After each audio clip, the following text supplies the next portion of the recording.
Torah மற்றும் புஜியின் வாழைப்பழ சாகசம்.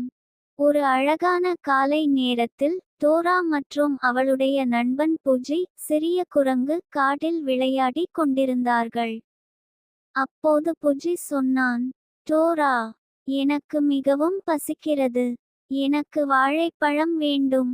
தோரா தனது மேப் எடுத்தாள்.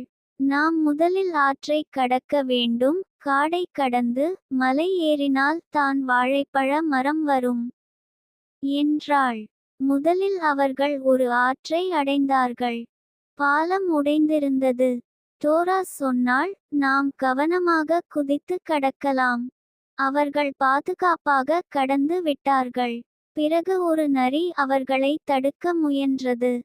தோரா சொன்னாள், நோ ஸ்வைப்பிங் என்று சொல்லுங்கள். அவர்கள் இருவரும் நோ ஸ்வைப்பிங், நோ ஸ்வைப்பிங் என்று சொன்னார்கள். நரி ஓடிப் போனது.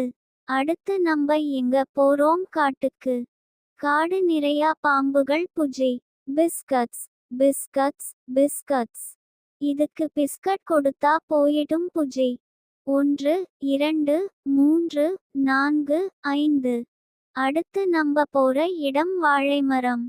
இறுதியாக அவர்கள் வாழைப்பழ மரத்தை அடைந்தார்கள். புஜி மகிழ்ச்சியாக வாழைப்பழம் சாப்பிட்டான், தோராவுக்கும் பகிர்ந்தான். அவர்கள் இருவரும், ரொம்ப சுவையாக இருக்கிறது.